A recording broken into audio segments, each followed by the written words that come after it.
teachers. Welcome to the Team Quest Secrets of the Sea Math Challenge teacher training. In this training, we're going to cover just some different things that you need to remember as you administer the math challenge to the Team Quest students, and just let you know some of the things to be aware of and what to watch out for. So let's get started. First of all, this is what the first couple of pages of the math challenge look like. There's the Team Quest answer sheet. Remind the students that all of their final answers need to go on the answer sheet to be graded. This is really the only paper that you will need to pick up and score at the very end of the challenge. The next page is the first page of the math challenge. The one thing I wanted to point out on this section was these red, blue, yellow, and red markers. So there's red circle, red marker, yellow marker, and blue marker.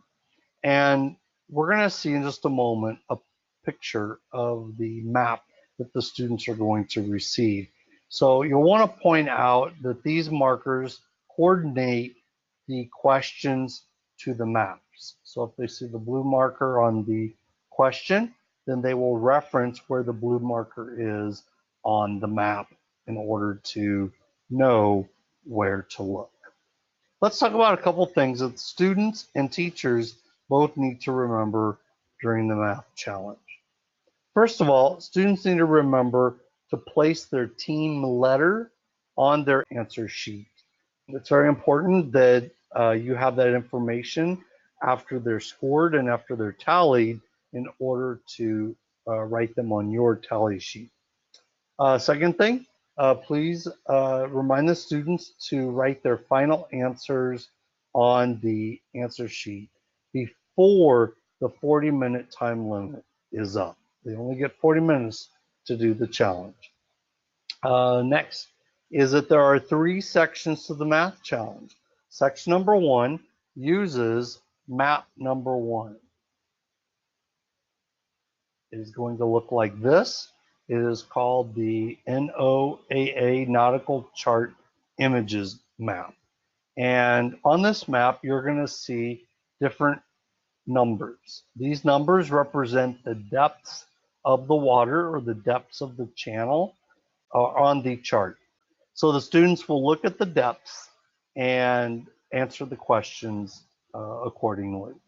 You may want to remind the students that as they get closer to shore, they're going to see that the depth of the water gets more shallow. It is covered in the student video, but you may need to remind them.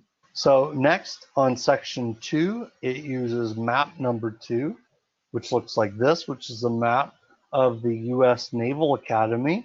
And once again, it has all of the channel depths. And then there are other parts of the map that they will need to use. They'll need to measure. So all teams will need a ruler.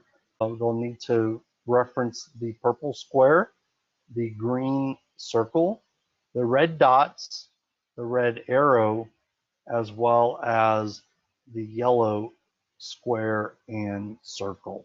Those are all referenced within the questions themselves. There's not really much for teachers to do with those.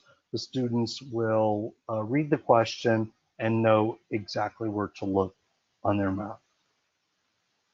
And finally, on section 3, it uses the ocean depth chart. So let's go back here to what the math challenge looks like. Towards the very end, you're going to see on the last page the ocean depth chart. So they're going to be looking at the median depth. Students will be looking at the mean depth, the max depth, and the area of each particular ocean that's on the challenge. So let's go back and look at some things that teachers need to remember in regards to the math challenge. 1, that the math challenge is 40 minutes long. 2, remember to print 1 color copy of the math challenge for each team that's going to be participating in your Team Quest challenge. Also remember to print one color copy of map 1 and one color copy of map number 2 for each team.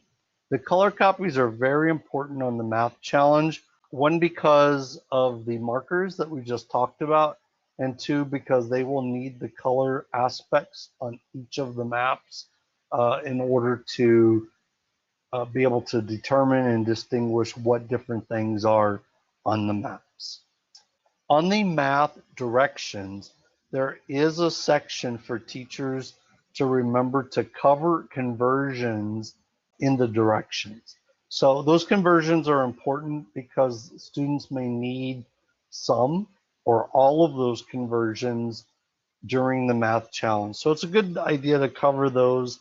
You can cover them at the beginning of the day, you can cover them before the competition starts, but you'll want to cover those for the students probably within a day or two of the actual competition. And last thing, teachers, you will only need to collect the front answer sheet of the math challenge. The top secret answer key can be downloaded from the TeamQuest UAC members only section of our website. If you've purchased the TeamQuest in a Box deluxe version, then you also have access to run the math challenge electronically for the students. For this, you will need a Chromebook, a tablet, or a laptop computer for each team. So Chromebooks work really well. They can go to their web browser, input this link, and it will bring up the math challenge. Now we're going to click on it just so you can see the live version of the math challenge. There's a couple of things I want to point out for this if you're going to do the electronic live version with them. First of all is you'll want to remember to ask the students, again, it's on their video that they're going to watch, but you're going to want to remind them not to click the start button until you tell them to do so. Their time will start when they click the button. They'll have 40 minutes to complete the math challenge, and it'll all start when they click the button.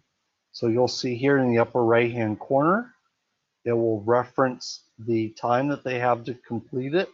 It'll reference questions 1 through 25, so they'll know exactly where they are. They will read the question.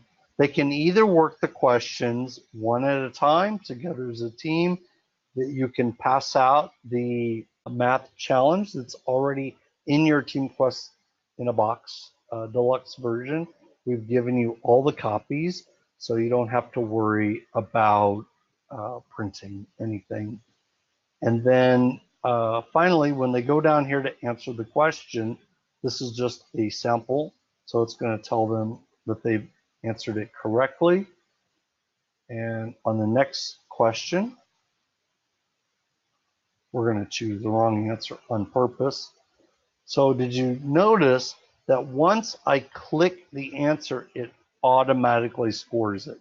The students will not be able to go back and re-answer the question or to even go back at all. If they make a mistake or if they tell you that they accidentally answered the question, they cannot go back.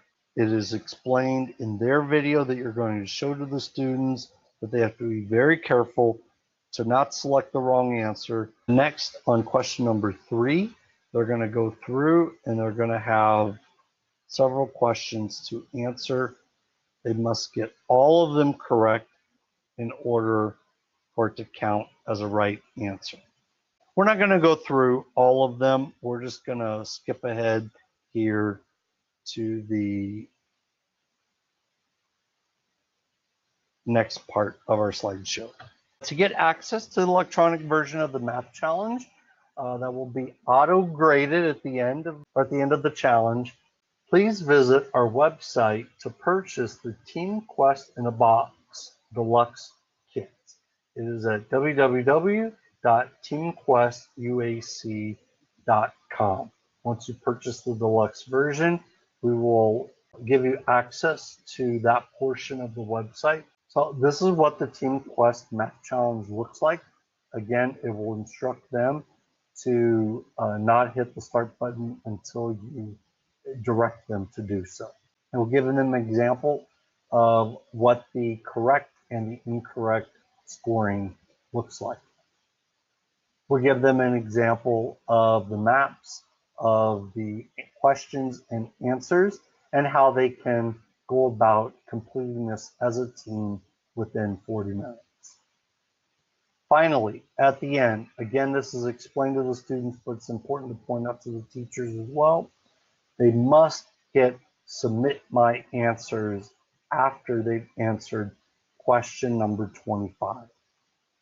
Once they select submit my answers, it will auto score their math challenge. So they will get a certificate of achievement.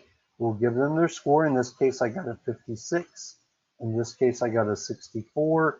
So now that all of their certificate of achievement should be on their devices, go around with your tally sheet and write down the score for each team. So they'll have their team letter at their table. You can write down Team A has 54 points, Team B has 64 points, or whatever the case might be. It'll take just a minute to go around and write down and look at their final scores on their devices. It's auto scored. There's no scoring that you have to do after they're finished with the math challenge. You simply write down their scores and input them into the master tally sheet. And then finally, it'll explain to the students to look at these markers, blue, yellow, explain that there's orange, red, different markers on their math sheet to look at. And that's it. That's all there is to the math challenge. No matter if you do it as a paper pencil challenge and score it yourself, or if you do it as an electronic challenge and have it automated or have it automatically scored for you, the students are going to have a great time with the math challenge. It's very challenging. There's information in there that we expect the students to bring to the challenge. If they do not know an answer, they do not know how to work a problem, instruct them to move on to the next question and answer as many as they can within the 40 minutes. They may not be able to answer all of them, but we want them to have a chance and to take a chance on each question.